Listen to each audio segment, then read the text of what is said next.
What is up, y'all? Today we are going to be improving a cable cam DIY setup that I have been working on. I did a couple initial test runs with it and it just didn't quite work. The footage was a little bit vibraty, but the goal is to make something that I can have a continuous shot of a mountain biker as they're going down a trail. The camera will slide down a rope and be able to track that rider the entire way through their ride. So I'm going over to my buddy Dave's place right now. We're going to work on adding a piece to this setup that will hopefully improve the vibration, and we'll give it some test runs and see how it goes. So this is the cable trolley basically, and so the rope is going to go between these little pulleys. I just have it on this piece of wood.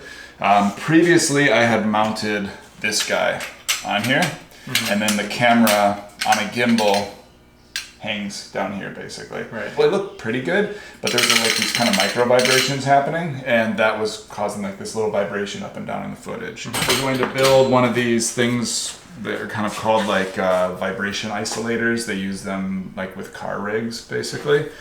And the idea is there'll be these two plates. They're separated by these pieces of insulated cable. So these things are just used for post. Yeah. We're gonna cut off this excess. Okay. So we just have this plate, and this was just like a cheap way to get a piece of metal that was relatively square. Yeah. And then attach these little clampy guys onto this on both sides, and that will get clamped. That will clamp this wire. So we'll see if that works. Yeah.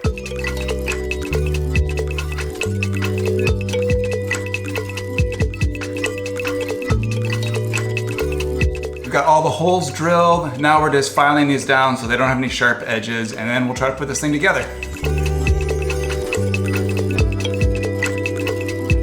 So we have the basic design done. This is what we're working with here, and we've got a bit of spring in this. Now we're just gonna figure out how to attach this to the cable trolley. All right, we've got the thing made. We're gonna go run a line now and give it a test run. Basic setup here is on one end we've got a ratchet strap connected to this rope which the dolly cart sits on. I've got these towels here. These are just basically a brake, so when it comes to the end of the line it's stopping. On the trolley we've got the vibration isolator that we just made, and then connected to that we've got the Ronin S with the GH5, and then all this leads up to another point up in the tree there, which is just connected with a carabiner wrapped around back onto the rope. We're gonna set this thing up for the inaugural run here. All right, I'm letting my camera fly.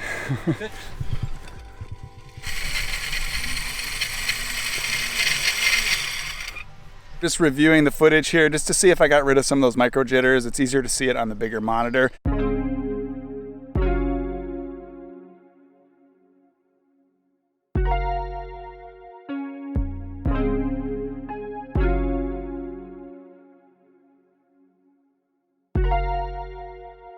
Overall, I think this setup is much improved from what I had. I'm gonna get a longer section of rope now and actually bring this out on the mountain bike trail, set up a longer line with a bit more of an incline, and see if we can actually track a rider, see what the vibrations look like, if it's acceptable.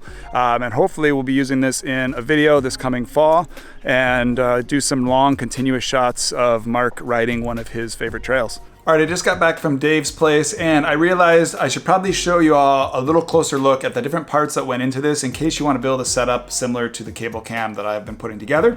First off, you'll see this is just a 1x1 piece of wood. You could make this out of something else, but for this prototype, I just wanted to keep it cheap, and so wood was an easy way to go.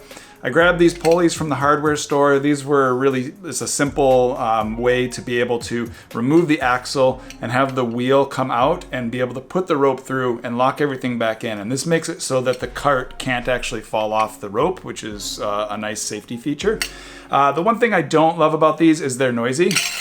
You can hear when that's spinning, it's quite loud, and they aren't as smooth as I would like. So I'm looking at replacing the wheel inside of this with something that has a bearing, and hopefully that'll run smoother, quieter, and potentially make the camera be able to move even faster. Beyond that, we have these plates that you saw us cutting here, and you could use any kind of metal for this. It just needs to be lightweight and something that is large enough to attach all these points to. These here are just little U-bolts, and these are clamping this cable onto the piece of metal. I've got lock washers on the back side of these just to make sure that they're not going to come off, since this is the main thing that holds the camera to the cable itself. And then these pieces here are coated aircraft cables, so I believe it's 1/4 inch, but you know, you could play around a little bit with the size. And I think each of these I did about 8 inches in length. It gives it a really good amount of flex here. And also when you're pulling it, it kind of has a nice amount of tension. So lots of movability in this, and that's what's really taking out some of these vibrations.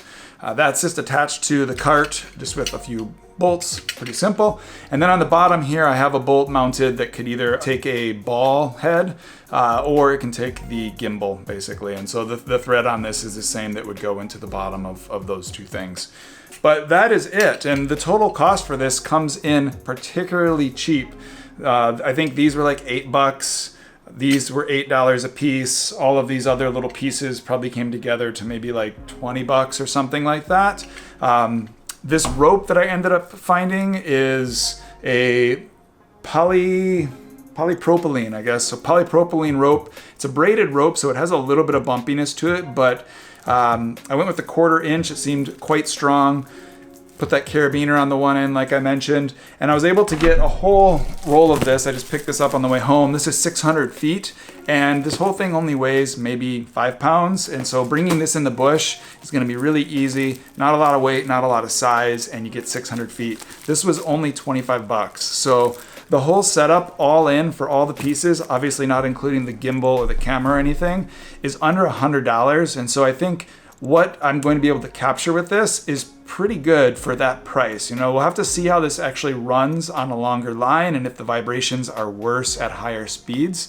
But I think for a basic cable cam setup without a motor or anything in it, you can't really beat a sub $100 price point at putting something like this together. So I'm gonna get out there with Mark in the next few days to give this a test run with a 600-foot line. You know, we may not use that whole length, but a longer line, higher speed, trying to actually track a rider and see how that goes. So stay tuned. In the next video, I will be sharing those results. I'll do another little vlog, and we will hopefully have a very effective cable cam.